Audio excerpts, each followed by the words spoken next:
Salam, bapak-bapak, ibu-ibu, dan saudara-saudari yang terkasih dalam Yesus Kristus. Mari kita memulai pendalaman kitab suci kita pada hari ini dengan berdoa. Dalam nama Bapa dan Putra dan Roh Kudus, amin. Ya Allah Bapa yang bertata dalam surga, kami mengucap syukur dan berterima kasih atas karya agung-Mu. Kami dipertemukan kembali di aula gedung anek ini di Paroki Bunda Maria Jeruju. Terima kasih atas rahmat-Mu. Kami diberikan kesehatan yang baik sehingga kami mampu untuk kembali setiap minggunya berjumpa dan berkumpul bersama saudara-saudari seiman dalam Yesus Kristus, baik pengurus lingkungan, pengurus DPP, dan penyuluh non-PNS, untuk saling berbagi, saling mendalami firman dan sabda-Mu. Dan bimbinglah kawan-kawan kami agar semakin tertarik untuk membaca, merefleksikan, dan melakukan firman dan sabda-Mu. Begitu juga kami untuk menjadi alat-Mu untuk mewartakan kabar gembira kerajaan Allah di segala penjuru dunia. Berkatilah usaha dan pelayanan kami, agar kami selalu dibimbing oleh Roh Kudus-Mu, dan kuasa Roh Kudus-Mu selalu menyertai langkah hidup kami dimanapun kami berada, dalam karya dan pelayanan kami, baik di keluarga, di masyarakat, di gereja, dan juga dalam usaha kami untuk mewartakan kitab suci. Semua doa ini kami serahkan dengan perantaraan Tuhan kami Yesus Kristus yang hidup dan beraja, kini dan sepanjang segala masa. Amin. Dalam nama Bapa dan Putra dan Roh Kudus. Amin.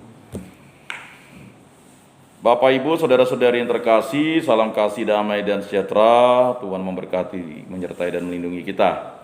Pada kesempatan ini sampailah kita ke penulis Injil yang ketiga, yaitu Lukas atau Santo Lukas. Sebelum kita nanti mendalami tulisannya atau mendalami kerangka dari tulisan Santo Lukas ini, mari kita melihat dulu riwayat hidup singkat Santo Lukas, penginjil. Dalam membaca Injil, untuk memahami ajaran Yesus, penting juga memahami cara pandang pengarang Injil terhadap Injil yang ditulisnya. Maka perlu bagi kita mempelajari latar belakang pengarang Injil, dan dalam hal ini adalah Santo Lukas. Lukas adalah pengarang Injil Lukas dan Kisah Para Rasul. Jadi sekali lagi, Lukas adalah penulis Injil Lukas dan Kisah Para Rasul. Kisah Para Rasul bab 1 ayat 1, dan disebutkan sebagai tabit yang terkasih oleh Rasul Paulus. Kolose 4:14. Yang didampinginya selama tugas-tugas misionaris Santo Paulus. Kisah Para Rasul 16 ayat 10 sampai 40. Kita tahu pada perjalanan Santo Paulus yang kedua dan ketiga, Santo Lukaslah yang mendampinginya. Santo Lukas adalah orang Yunani yang menjadi Kristen, satu-satunya pengarang Injil yang bukan Yahudi. Dalam surat Kolose 4:10 sampai 14, Rasul Paulus menyebutkan sahabat-sahabat yang bersamanya dari golongan mereka yang bersunat, dengan kata lain Yahudi. Dan dia tidak memasukkan Santo Lukas dalam grup ini. Lukas adalah seorang dokter berkebangsaan Syria. Dipertobatkan menjadi Kristen ketika misionaris-misionaris pertama meninggalkan jemaat-jemaat Yerusalem dan Kaisarea untuk membawa Injil melewati batas-batas negara Yahudi. Lukas kemudian meninggalkan tanah airnya untuk menemani Rasul Paulus. Ia tiba di Roma, ibu kota dunia yang dikenal pada waktu itu, di mana ia tinggal selama sekurang-kurangnya 2 tahun. Di sana ia bertemu dengan Petrus dan Markus yang sedang giat-giatnya berkhotbah di kalangan orang-orang Kristen di Roma. Pada masa kini kita berasumsi bahwa seorang dokter pastilah kaya raya. Tetapi para teolog melontarkan argumentasi bahwa mungkin Santo Lukas dilahirkan sebagai budak. Tidak jarang bagi keluarga-keluarga kaya pada zaman itu untuk mendidik budaknya dalam bidang obat-obatan supaya mereka mempunyai dokter pribadi. Tidak hanya melalui kata-kata Santo Paulus, tetapi juga Santo Jerome, Santo Irenaeus, Gaius, penulis abad kedua, mereka semua menuliskan bahwa Lukas adalah seorang dokter. Untuk mengikuti jejak-jejak pelayanan Santo Lukas, kita harus meneliti Kisah Para Rasul. Kisah Para Rasul ditulis dengan perspektif orang ketiga, ya. Seperti seorang sejarawan menulis fakta-fakta sejarah. Sampai dengan pasal ke-16 pada Kisah Para Rasul 16:8 sampai 9, kita mendengar pendamping Paulus setelah melewati Misia. Mereka sampai di Troas. Pada malam harinya tampaklah oleh Paulus suatu penglihatan. Ada seorang Makedonia berdiri di situ dan berseru kepadanya, katanya, "Menyeberanglah kemari dan tolonglah kami." Lalu tiba-tiba di bab 16 ayat 10, kata mereka berubah menjadi kami. Setelah Paulus melihat penglihatan itu, segeralah kami mencari kesempatan untuk berangkat ke Makedonia. Karena dari penglihatan itu kami menarik kesimpulan bahwa Allah telah memanggil kami untuk memberitakan Injil kepada orang-orang di sana. Jadi Santo Lukas bergabung dengan rombongan Paulus pertama kali di Troas pada sekitar tahun 51 dan menemaninya ke Makedonia, di mana mereka melewati Samotrake, Neapolis, dan akhirnya Filipi. Santo Lukas lantas kembali merubah gaya tulisan ke orang ketiga yang agaknya menunjukkan bahwa ia tidak dimasukkan ke penjara bersama-sama dengan Santo Paulus, dan bahwa ketika Paulus dibebaskan dan meninggalkan Filipi, Santo Lukas tetap tinggal di sana untuk mendukung gereja di sana. Jadi ada film Santo Paulus ya, itu bisa ditonton di Netflix. Kebetulan saya sudah menonton beberapa minggu sebelum pendalaman kitab suci ini untuk menambah wawasan. Memang betul Santo Lukas itu tidak dimasukkan di penjara, tetapi dia bisa mewawancarai Santo Paulus itu karena kebetulan dia punya relasi yang kuat sehingga dia mewawancarai Santo Paulus di dalam penjara. Karena dia bukan orang yang dihukum dan dia berwarga negara Yunani, maka dia bisa masuk ke dalam penjara itu dan bersama-sama Santo Paulus. Dan dia mendesak ya Santo Paulus untuk menuliskan suratnya kembali. Ketika Aquila ya kan itu meminta Santo Lukas untuk menemui Santo Paulus dalam penganiayaan. Dalam filmnya itu luar biasa sekali. Waktu itu penganiayaan orang Kristen itu dijadikan obor. Ya kan, Nero kan membakar kota Roma, ya kan? Lalu apa yang terjadi? Orang-orang Kristen itu dijadikan obor. Itu sadis lah ya filmnya itu. Nah itu udah saya tonton, nanti bisa ditonton di Netflix kalau ada kesempatan di Netflix ya, kalau berlangganan Netflix itu. Jadi ya tetap Santo Paulus akhirnya dihukum penggal, walaupun ya kepala penjara itu namanya Mauritius itu bertobat karena melihat ya Santo Lukas itu ya menyembuhkan anaknya. Jadi Santo Lukas itu menyembuhkan anak perwira penjara. Ya. Jadi semua dokter tidak bisa. Santo Lukas dengan ya bantuan dari Roh Kudus, bantuan dari Allah dan doa Santo Paulus, dia berhasil menyembuhkan. Tetapi tetap Santo Paulus tetap terhukum. Tapi kalau tidak salah Mauritius itu menjadi santo kalau tidak salah ya. Akhirnya menjadi Kristen dia. Karena dia tetap harus melaksanakan tugas dari Nero kan. Jadi kalau kita saksikan latar itu luar biasa penganiayaan waktu itu. Ya, kebetulan yang memimpin jemaat waktu di kota Roma itu Aquila. Aquila itu ya Santo Aquila dia. Ya itu ya bersama dengan beberapa orang Kristen ya, dan mereka ya Santo Paulus mengecam orang-orang Kristen yang mau melakukan gerakan senjata ya. Tetapi memang ada semacam orang-orang Kristen yang tidak bersabar waktu itu karena udah ditindas, benar-benar ditindas. Sedangkan Santo Paulus katakan tidak bisa kejahatan melawan kejahatan. Kejahatan itu harus dilawan dengan kebaikan. Itu luar biasa sekali filmnya. Ada kutipan-kutipan. Dan saya ya ekspektasi menonton film itu luar biasa sekali. Dan bagaimana Santo Paulus bercakap-cakap dengan perwira itu ya, menjelaskan tentang siapakah Yesus itu. Nah itu. Lalu ya.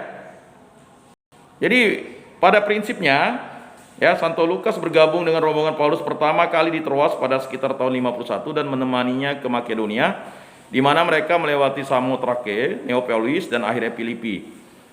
Kemudian Santo Lukas lantas kembali merubah gaya tulisan ke orang ketiga yang agaknya menunjukkan bahwa ia tidak dimasukkan ke penjara bersama-sama dengan Santo Paulus, dan bahwa ketika Paulus dibebaskan dan meninggalkan Filipi, Santo Lukas tetap tinggal di sana untuk mendukung gereja di sana. Nah, ini memang betul ya. 7 tahun berlalu sebelum Santo Paulus kembali ke daerah itu dalam perjalanan misionarisnya yang ketiga. Dalam bab 20 ayat 5 kembali digunakan kata kami yang menunjukkan bahwa Santo Lukas telah meninggalkan Filipi untuk bergabung dengan Santo Paulus pada tahun 58 di Troas. Di tempat mereka pertama kali bergabung, mereka berkelana bersama melalui Miletus, Tire, Kaisarea ke Yerusalem. Lukas adalah pendamping yang setia yang tinggal bersama Santo Paulus ketika ia dipenjarakan di Roma. Nah, itu tadi sejarah Santo Paulus itu. Sekitar tahun 61. Salam kepadamu dari Epapras, temanku sepenjara karena Kristus Yesus, dan dari Markus, Aristarkus, Demas, dan Lukas, teman-teman sekerjaku. Kita bisa lihat di surat Rasul Paulus kepada Filemon, bab 1 ayat 23 sampai 24. Semua orang lain meninggalkan Santo Paulus waktu ia dipenjara dan sengsara terakhir kalinya adalah Santo Lukas yang tetap tinggal bersama Santo Paulus, hanya Lukas yang tinggal dengan aku. 2 Timotius bab 4 ayat 11. Makanya Santo Lukas ini adalah teman sejawat atau teman rekanan Santo Paulus yang paling setia. Kawan-kawannya udah meninggalkan Santo Paulus, dianggap sebagai orang tua. Ya, Santo Paulus. Inspirasi dan informasi bagi Injilnya dan kisah para rasul berasal dari hubungannya yang erat dengan Santo Paulus dan rombongannya seperti yang Lukas jelaskan dalam pembukaan Injilnya. Jadi Injil Lukas ini unik. Dia menjelaskan, Theophilus yang mulia, banyak orang telah berusaha menyusun suatu berita tentang peristiwa-peristiwa yang telah terjadi di antara kita, seperti yang disampaikan kepada kita oleh mereka yang dari semula adalah saksi mata dan pelayan firman. Nah, karena itu setelah aku menyelidiki segala peristiwa itu dengan seksama dari asal mulanya, aku mengambil keputusan untuk membukukannya dengan teratur bagimu, supaya engkau dapat mengetahui bahwa segala sesuatu yang diajarkan kepadamu sungguh benar. Jadi jelas dia meyakinkan orang-orang. Kisah Santo Lukas setelah meninggalnya Santo Paulus tidak diketahui dengan pasti. Beberapa penulis sejarah mengatakan bahwa ia menjadi martir, sementara lainnya mengatakan ia berumur panjang. Dalam dunia seni, dia digambarkan dengan seekor lembu atau domba. Karena Injil karangannya dimulai dengan adegan kurban persembahan di sinagoga atau bait suci. Lambangnya adalah seekor lembu yang bersayap. Santo Lukas adalah santo pelindung para dokter dan ahli bedah, dirayakan tiap tanggal 18 Oktober. Nah, itu perayaan hari Santo Lukas ya. Lalu kita melihat Injil Lukas ya. Kita melihat Injil Lukas. Kapan Lukas menyusun Injilnya dan kepada siapa saja Injil ini ditujukan? Perlu diingat bahwa Lukas menyusun 2 kitab yang paling melengkapi, yaitu Injil dan Kisah Para Rasul. Keduanya disusunnya di sekitar tahun 80 sampai 85 ya. Itu. Serupa dengan Markus, Lukas pun menulis Injilnya bagi orang-orang Kristen yang bukan bangsa Yahudi. Jadi sekali lagi, Markus dan Lukas itu menyusun Injilnya bukan untuk orang Yahudi ya. Para pembaca kitab-kitabnya mengenal perjanjian lama dan adat istiadat Yahudi sedikit saja. Karena itu, Lukas agak menghindari hal ikhwal Yahudi khas yang tidak begitu saja jelas bagi sidang pembacanya atau menjelaskan seperlunya. Selain itu, Lukas menyusun kedua kitabnya berdasarkan semacam riset. Ia sendiri menyatakan hal ini pada ayat-ayat pertama kitab Injilnya. Jadi karena dia ini dokter, ilmuwan ya, dia ini mengadakan riset dulu. Ia berusaha menjadi penulis sejarah berdasarkan fakta yang ditelitinya dengan saksama. Jadi dia tuh adalah orang yang menulis itu berdasarkan fakta yang ditelitinya dengan seksama. Walaupun jumlah bab Injil Lukas kurang dari Injil Matius, namun jumlah kata yang muncul di dalamnya paling banyak. Dilihat dari sudut tebalnya, Injil Lukas menduduki tempat pertama. Jadi tebalnya itu tempat pertama. Lalu menyusul Injil Matius, Markus, dan Yohanes, itu tebalnya. Ya. Kisah Para Rasul hampir sama tebalnya dengan kitab Injilnya. Tetapi yang paling menarik dalam Injil Lukas bukan tebalnya, melainkan sejumlah bab yang sungguh orisinil yang tidak terdapat dalam Injil lain. Nanti kita akan lihat, itu khusus Lukas ya. Bagian yang orisinil itu terbentang antara bab 9 ayat 51 sampai dengan bab 19 ayat 27. Dalam 10 bab yang orisinil itu, Lukas memperkenalkan Yesus yang bersama para pengikutnya menuju kota Yerusalem.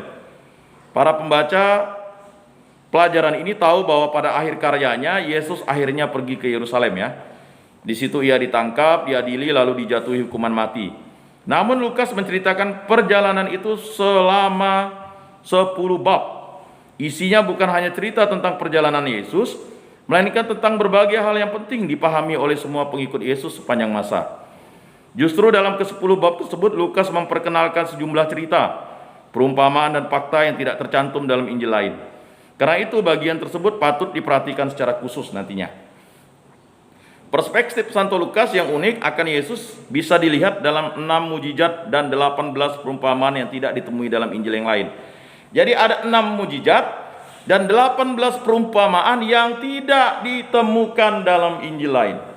Makanya Lukas ini melengkapi ya Injil Matius dan Markus yang tidak menampilkan 6 mujizat dan 18 perumpamaan yang tidak ditemui dalam Injil lain. Ya, nanti kita akan lihat. Injil Lukas adalah Injil bagi orang miskin dan keadilan sosial. Hanya Injil Lukas yang mengisahkan tentang Lazarus dan orang kaya. Ya, nanti kalau perhatikan itu. Lukas bab 16 ayat 19 sampai 31. Ya. Kemudian Santo Lukaslah yang menggunakan berbahagialah orang miskin dan bukannya berbahagialah orang yang miskin di hadapan Allah dalam sabda kebahagiaan. Kita bisa dilihat Lukas bab 6 ayat 20 sampai 26. Lalu Matius juga menulis bab 5 ayat 1 sampai 12. Hanya dalam Injil Lukas kita mendengar nyanyian pujian Maria di mana Maria menyatakan bahwa Allah menurunkan orang-orang yang berkuasa dari tahtanya dan meninggikan orang-orang